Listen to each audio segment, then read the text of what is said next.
Amen? Kasi if we know how to prioritize things in our lives, lalong-lalo na patungkol sa ating Panginoon, if we put our life or our prioritization na una ang Diyos sa ating pong mga buhay. Naku, kapatid, God will gradually put order sa buhay po ng bawat isa. May it be in your studies, may it be in your workplaces, no? Even relationships. I don't know. Maybe some of you ay nagkaroon ng mga bad or past relationships na hindi maganda. Dahil we long for love, okay? At hinanap natin yun sa mga ibang tao, sa mga tao na sa paligid po natin. Pero kapatid, yun pala, no? Dapat makita po natin yan unang-una sa Diyos. And then after that, then God will fix these things unto our lives. And we praise the Lord for that. Okay? Pero ang tanong, bakit nga ba may mga taong nahihirapan to worship God or to praise our God? Okay? Tingin nyo, bakit? Ano po? Nahihiya. Okay? Totoo, valid. Tingin pa natin, bakit nahihirapan ang taong mag-worship kay God or i-offer ang kanilang buhay sa Panginoon? Ayan, si John. Ayan. They feel guilt. Okay? Thank you. Tingin pa, sino pa? Ha? Too occupied sa mga bagay-bagay sa buhay? Ano pa? Busy, kumbaga, no? JL. Hindi nga sila sa mga kasabihin ng tao. Pero masyado, may gusto pa silang gawin. Ako, kumbaga, mag-explore muna, no? Okay, dahil sa kabataan. Saka na lang, pag medyo, na-experience mo na yung mga ganung bagay. Tama. Ano pa? Tingin natin. Ayun, Badet, ma-pride. Okay? That's the very reason kung bakit, di ba? Kung bakit nagkaroon ng taning. It's because of pride. Those things, kapatid, or guys na shinare nyo po, tama po. Kung bakit nahihirapan ang mga tao na magsuko ng kanilang buhay sa Panginoon, it's because they want to experience more of this world and less of God. Ibig sabihin, I live once, di ba? Enjoy ko muna yung buhay ko. Okay? Saka na ako susunod sa Panginoon. Saka na ako mag-worship kay God. At napansin din natin, kapatid, among these people na nagsabi na, enjoy ko muna yung life ko, okay, habang bata ako, is the same people na ayaw nilang magpaturo or ayaw na maayos ang kanilang buhay before God. Tama? Kaya pansinin po natin, no, yung mga taong ganon, na mas pinili, okay, yung kanilang sariling interest, okay, of not following God or obeying God sa kanila pong mga buhay. Sadly, there are people na, alam mo yun, nauwi sa bisyo. Okay? Dysfunctional ang pamilyang kinabibilangan. Okay? Na-involve sa teenage pregnancy. Okay? So because of those decisions in life, okay, na gusto muna nilang ma-experience ang life apart from God. Pero, ang tanong, kapatid, since tayo po lahat tayo nandito, no, na Kristiyano, lahat po tayo ay willing to surrender our lives. Ano naman po sa tingin natin yung mga ways or kaparaanan kung paano po natin maipapakita yung love Ikaw, on your own experience, how can you show your love unto God? Anyone? Ano yun, Pat? May sinasabi si Pat? By loving the unlovable. Okay? Thank you. Sino pa? Devotion. Okay? Very important thing. Ano pa? Mukhang may gusto sabihin si Ryan eh.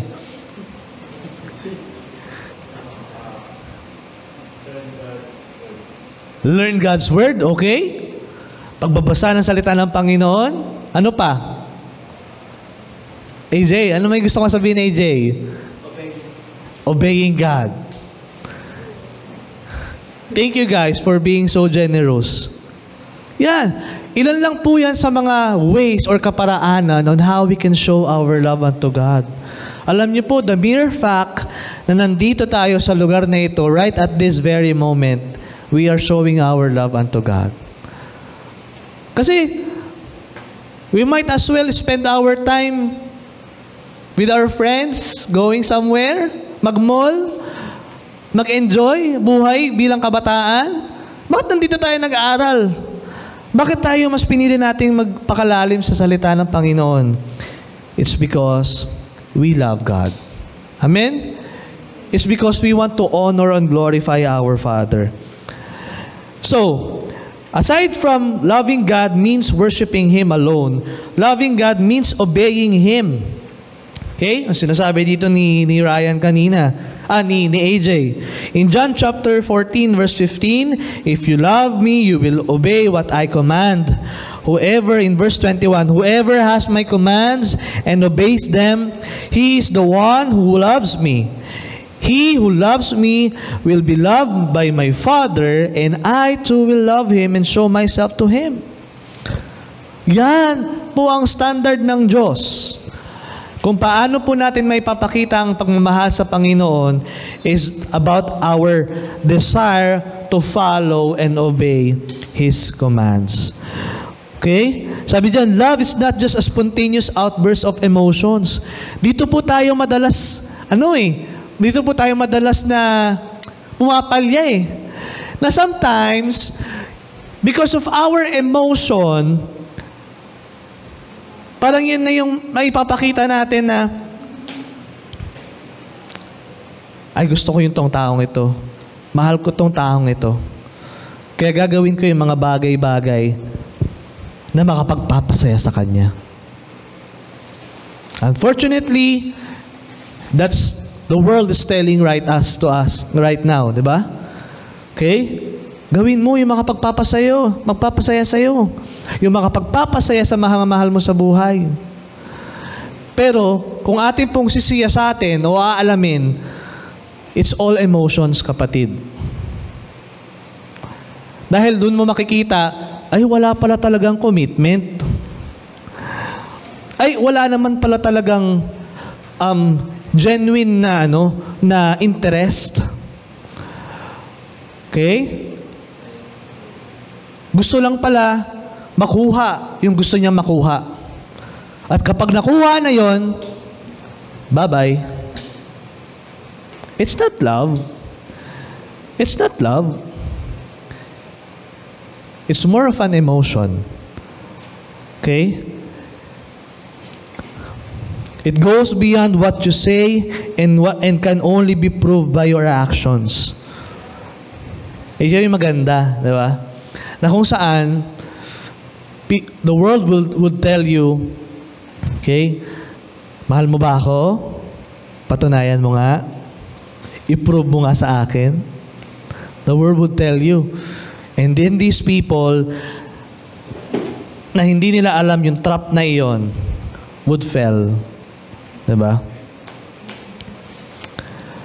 But then kapatid, anyone who claims to love God must demonstrate this by willful obedience to the commands of God, to the laws of God. Sa atin pong mga binabasa, kapatid. Alam niyo po,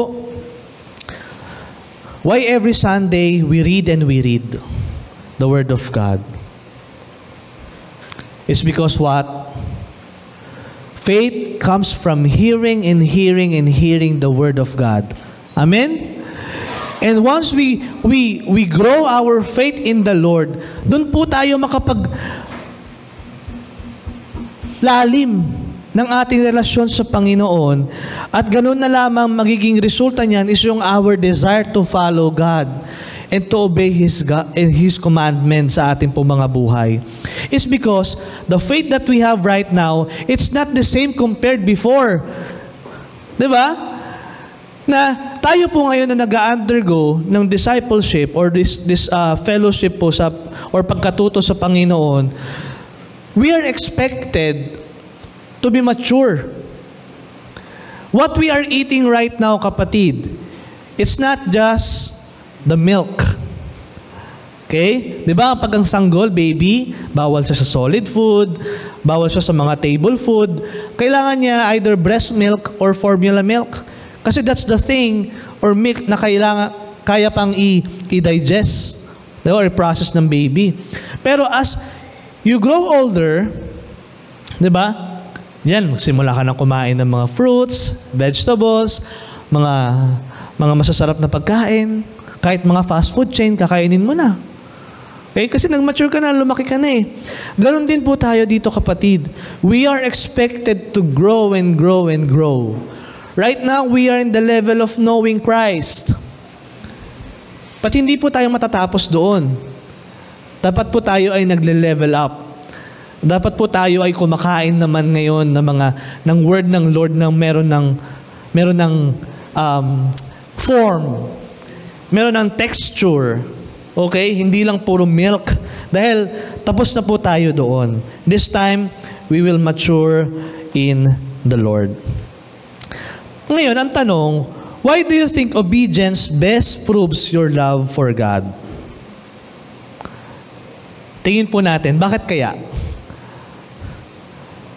Okay? Bakit kaya ang pagsunod ang makapagpapatunay na mahal talaga natin ang Panginoon? Si Josh. Yes.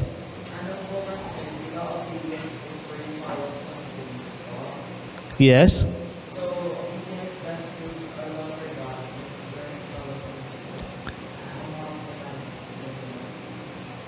Yung pagsunod sa Panginoon. Okay? Pero bakit kaya? Tingin mo, bakit?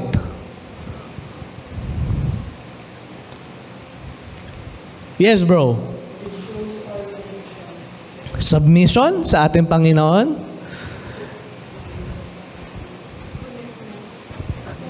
Commitment. Thank you for sharing. Bakit? Nabanggit natin to kanina. It is because that is the standard and the acceptable way of God. Kumbaga, doon mo mag-gauge kung mahal mo ang isang tao or kung mahal natin ang Diyos sa pamamagitan ng pagsunod. Okay? Yun yung rason. It's because yun yung sinabi mismo ng salita ng Panginoon. That is the standard. Okay? Of God when it comes to loving Him. So are you willing to obey? Are we willing to obey? Are we willing to obey God? Amen. Because we love Him, kapatid. We love Him. Next, loving God means giving ourselves completely to Him. Philippians chapter 3, verse 7 to 8, but whatever was to my profit, I now consider loss for the sake of Christ. Sabi dito ni Paul, what is more, I consider everything a loss compared to the surpassing greatness of knowing Christ Jesus my Lord, for whose sake I have lost all things. I consider them rubbish that I may gain Christ. Grabe yung declaration ni Paul dito, no? Na aanhin ko pa yung mga bagay-bagay na meron ako dito sa mundong ito. Kung wala naman akong Kristo, bali walang lahat. Okay? Ang importante sa akin bilang isang tao is makilala pa ng lubusan ng Panginoon at mas lalo pang lumalim ang aking pagkakaunawa at relasyon sa Kanya. Yun ang deklarasyon ni Paul. sa kanyang buhay. It's basically means, kapatid, na He is really the God of all aspect of Paul's life. Lahat ng aspeto. Minsan sa atin po kasi, we have our reservations. Tama ba? Whether we admit it or not. Sometimes, tayo po'y tinatamad. Diba? Sometimes, mas gusto po nating i-fulfill yung mga temporal happiness po natin rather than following God. But then sabi nga doon, no, if God is the Lord, if God is not the Lord of all, He is not the Lord at all. Kaya i-desire po natin yun, kapatid. Encouragement po sa bawat isa po sa atin. In all aspect of our lives. Pag-aaral man yan. Naku, pwede po natin gawin yun. Pag-worship kay God, even sa ating pong pag-aaral. Kapatid, kung dati sanay kang mangopya, okay? Ngayon, ikaw bilang estudyante, at ikaw bilang isang Kristiyanong estudyante, alam mo na ang dapat namong gawin. Okay? Kung dati ikaw ang nangungopya, ngayon, ikaw na. Ngayon, ikaw na daw ang magpapakopya. Kasi nag-aaral ka na. Okay? Hindi. I mean, alam natin na mali siya. Tama ba? Pero, bakit pa rin natin ginagawa? Okay? Yun yung question, no? Ngayon, magsiset na tayo ng standard sa ating pong buhay. Na kung dati, okay lang sa iyo na mandaya, di ba? Mag-cheat. Okay? Na pagdating ng exam, kung ano na lang matandaan ko. Pero at the back of your mind, mangungopya lang naman kasi ako mamaya, kaya okay lang. Para sabihin, stock knowledge lang to, stock knowledge lang. Pero pagdating ng exam, no? Para kang, superhero na meron kang zoom in sa, pag zoom in yung mga mata mo para makita yung mga gusto mo makita. Diba? Hindi ganun ang Kristiyano, kapatid. Hindi po ganun ang tunay na Kristiyano. We need to give ourselves completely to Him. Refrain from doing things na acceptable and standard na ng mundo. But rather, pursue excellence, kapatid, sa atin pong buhay. Sa atin pong pag-aaral, naku, pagbutihan po natin ng maigi. Okay? We can always give our excellent way sa ating Panginoon, even through our studies. Okay? Kapatid, okay lang graduate ka ng walang honor. Basta alam natin sa sarili natin that our integrity when it comes to studying ay nandoon. Hindi yung summa cum laude ka, magna cum laude ka, cum laude ka, dean's lister ka bawat sem. Pero kilala kang mangungopya. Kilala kang mandurugas. Mas gugustuhin ko pang graduate, kahit na ako yung pinakanandulo doon sa listahan ng mga graduate, pero tayo ay tapat pagdating sa pag-aaral. Diba? Tayo ay tapat sa Panginoon. Okay? Even those people who are working. Okay? Even those people who are working. Na tayo po ay maging tapat pagdating po sa trabaho. Sa mga nagwo-work. Diba? Pag wala ang boss, chill-chill lang tayo. Pero pag nandiyan boss, naka-busy, alam mo, busy talaga eh. Fully book yung calendar eh. Diba? Huwag tayo magpakitang tao. Kapatid, huwag mong iuwi yung yung office supply. Para po sa kumpanya yon, hindi po yun para sa pamangkin mo, hindi po yun para sa anak mo. Okay? So doon makikita kung ano yung integrity natin bilang Kristiyano sa ating workplaces or sa ating pong mga eskwelahan. Okay? So in order for us to demonstrate our love for God, we need to surrender everything, our whole being unto Him. Lahat, kapatid. Because we need to appreciate and acknowledge na He is the source of everything. If He is the source of everything, then we are willing to abandon everything. Kasi we will have full dependence sa Kanya eh. 'Di ba? Sa ating Panginoon. Hindi na yung ating sariling interest, our whole selfish being, but rather give our best para makapagbigay ng glory sa ating pong Panginoon. Now, malapit na po tayong matapos. For our practical, 3 bagay po. We need to thank Him.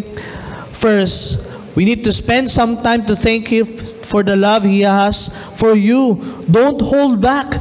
If you really love Him as you claim, you would never hesitate to tell Him how grateful you are for the love you receive from Him.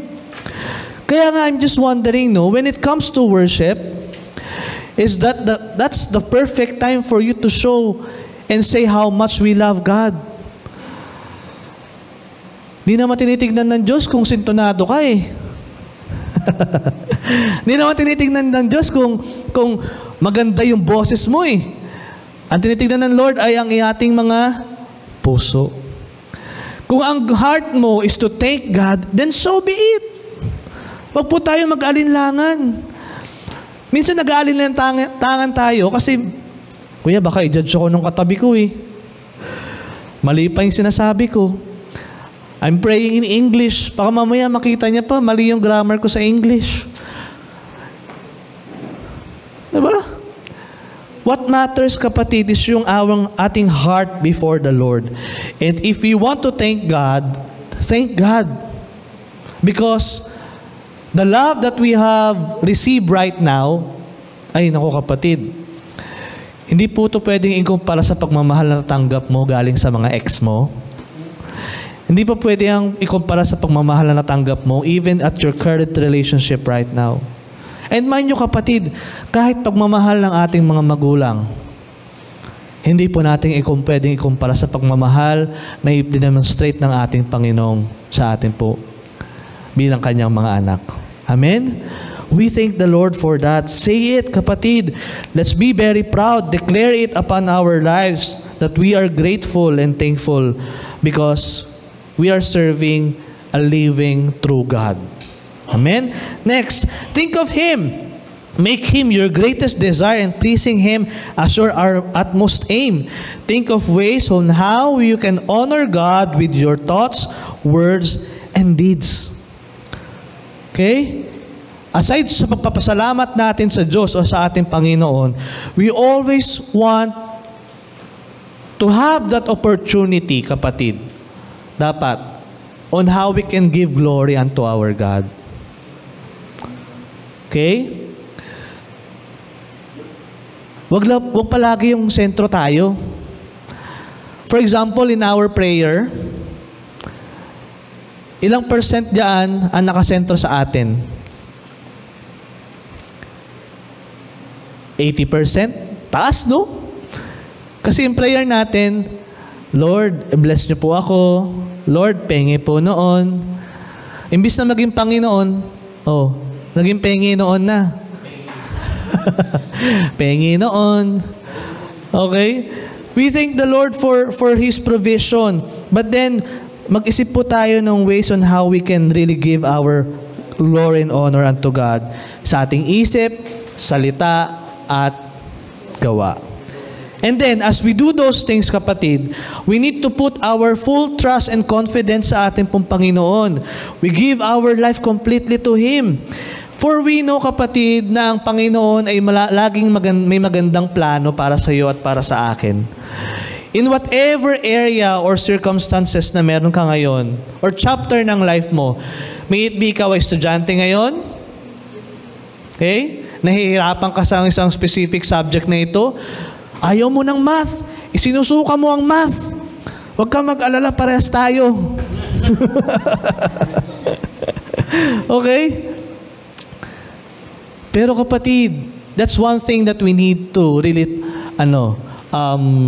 put our trust and our confidence sa ating Panginoon. Na Lord, as I see myself in this current subject, nahirapan po talaga ako. And let's all be honest. Let's all brutally honest sa Panginoon. And I believe God will do things in ways na hindi po natin ini-expect. Okay? Pero wag mong maging last resort ang mangopya. Ibang bagay po iyon. Okay? Sabi nung iba, Kuya, ayaw sa akin ng math. Diba? Hirap na hirap ako. Tanongin mo yung sarili mo. Sinimulan mo bang mahalin ang math? Baka kasi nung narinig mo pa lang na math, nairita ka na agad. May allergy ka na agad. Diba? Mahalin at mahalin. Okay? So we put our trust, our confidence sa ating pong Panginoon. Amen? I hope as we continue our journey, this beautiful journey with God, lahat po tayo ay sabay-sabay at sabay-sabay na matuto at lumalim pa sa ating Panginoon. Pwede ba nating palakpakan ang Panginoon ngayong hapon na ito?